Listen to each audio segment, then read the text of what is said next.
You might remember him as a guy who almost became BC's premier.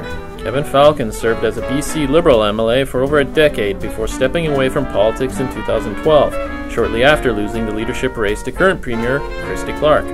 I caught up with Kevin over coffee. We talked about politics and life after. It's been about 3 years since you've been out of politics. Yes. What are you doing now? Just explain to us a bit about what you've been up to. I'm working for a company called Anthem Capital. As a former Minister of Finance, it's not too surprising that Falcon is now the Executive Vice President of a major investment company called Anthem Capital. He told me it's the difference in pace he finds most noticeable. Who's Kevin Falcon, I guess, now compared to Kevin Falcon, the politician? Well, I feel like, honestly, I'm less wound up and stressed. I didn't realize what 12 years of being on a constant cycle of movement, things to do, things to go to. It kind of keeps you, very taut. Kevin's candid when asked about his thoughts on BC's still unrealized LNG industry and how the government is no longer talking about the trillions of dollars they once promised. What about the LNG narrative? It seems like it's changed a little bit. Yeah, well, I've always been very skeptical, to be honest, that you're going to see a large capital investment like that, given what's going on with the oil and gas space.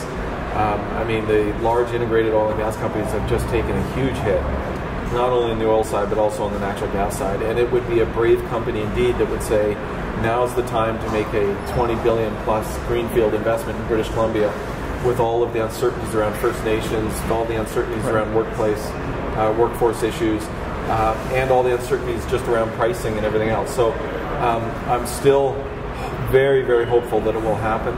I'm glad the government's still trying to make this a big focus, but I'm also glad to see the government is tempering some of the earlier enthusiasm to be a little more realistic about the environment out there. You were a transportation minister, had a lot of big success in that role. Transit plebiscite is a huge topic right now. Transit structure in particular. You were the guy who brought it in 2007.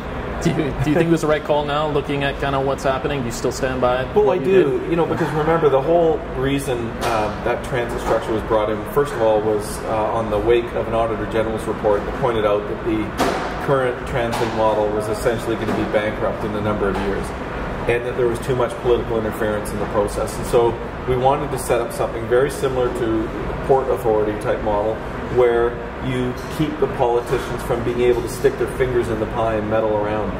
And I think it's achieved exactly what the goal was, which keep the politicians out of the areas that they shouldn't be involved.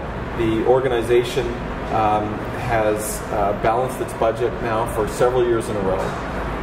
The last audit that was done at the request of the mayors was a clean audit that said they'd found almost $100 million in cost savings.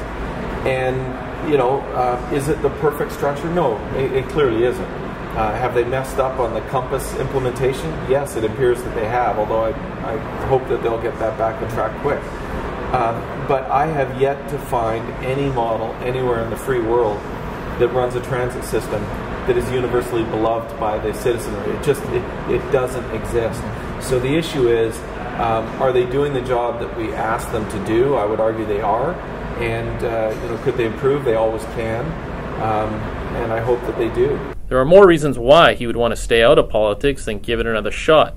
Still, I couldn't resist asking him whether re-entering the political world is something he sees in his future. Lastly, you came about this close to being BC's premier. Yes. Do you ever think back and go, what if, or how would things be different if you did become premier? Or I don't a lot, because I have always been one of those people that believe that things happen for a reason. So when a door closes, a window opens, and I think that things are meant to happen. This has given me a great opportunity to spend time with my children, which I will never get back.